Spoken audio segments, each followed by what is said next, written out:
Hola, Lady Loves and Lowriders. How's everybody doing? I really don't even remember if I did a video since I went to Long Island for Thanksgiving. I'm not sure that I did, but if I did, I hope everybody had, if I didn't, excuse me, I hope everybody had a wonderful Thanksgiving. Um, I really miss you guys, I really do. And it has been a while. There's been a lot of car issues, as I've said before, but they have nothing to do with Betsy this time. Somebody sideswiped my husband's new car. We've only had it for 6 months. I'll tell you all about that later. I'm going to do a video. I'm going to, my daughter and I, we signed up to take an exam this morning, and I'm on my way out to go do that now. So I have to stay, like kind of calm and relaxed and get my juices flowing. I just had a wonderful, wonderful soak. I took a wonderful bath this morning. And if I look a little puffy, it's because I did crawl out of bed. I really wanted to sleep another 20 minutes, but that's okay. I can do that later. Anyway, I have been having nightmares. I itch a little bit sometimes. I've always had trouble with the little itching skin thing.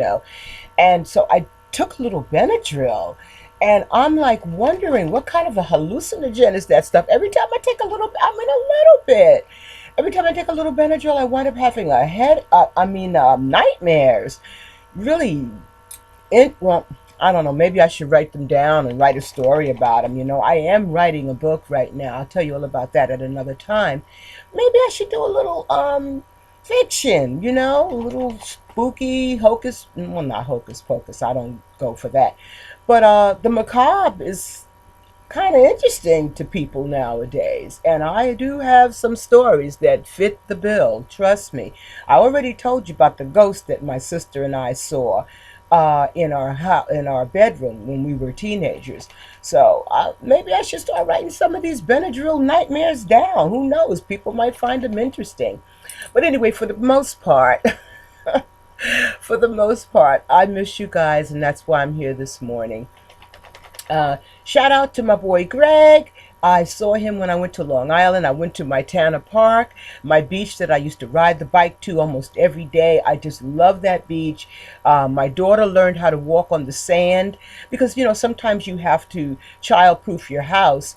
And I was living with my mother for a month after I had my daughter, and they came to the hospital and got me. I'll tell you all about that. But anyway, rather than to worry about her banging her head on one of my mother's tables or so she could learn how to walk, I would take her to the beach and let her run loose on the sand. So I actually brought a cup of sand back because I'm so sentimental.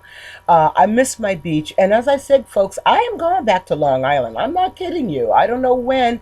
My granddaughter's getting a little bit older and a little more self-sufficient. My daughter is doing the same.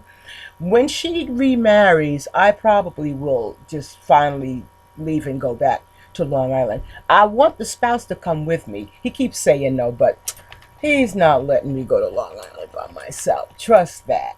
Anyway, I hope not. We've been married 20 years and I'm really not ready to start with someone else. You know how that goes. But I hope these eyebrows don't look too fake. I did them really fast. I don't want to put, I don't like that thick eyebrow thing. But anyway, so I have to tell you the story about someone sideswiping my car. I'm going to do that when I get back from this test. But just wish me luck. I might share with you if I don't do well. If I do well, I'm going to share it with you. So I didn't study because I didn't really know what to study. But anyway, it's 4 minutes now. I gotta go. I want to have a little breakfast, throw an egg together and a cup of tea. I like mint tea. That's my favorite. I don't want to drink anything other than mint tea. When it comes to teas, that is. So I hope my voice is kind of awake because like I said, I just got up. This is my morning voice. Shout out to my girl Paula. I saw her. She made my day. Shout out to Miss Springer. I stopped by your house, but evidently your other family had taken you away for Thanksgiving. So I'm glad you had a chance to get out. She's my daughter's previous babysitter, and she took care of my granddaughter when we went to go bury my Uncle William on Long Island in Amityville. So Miss Springer is in her 90s, and I'm telling you, she's got skin like a baby. She's just as young as she can be. I just I just want her to rub some of that off on me. So anyway, folks, I gotta go. I'll talk to you when I get back from my exam. And remember, he lives. And te quiero mucho. And I'll talk to you guys later. Okay? Adios.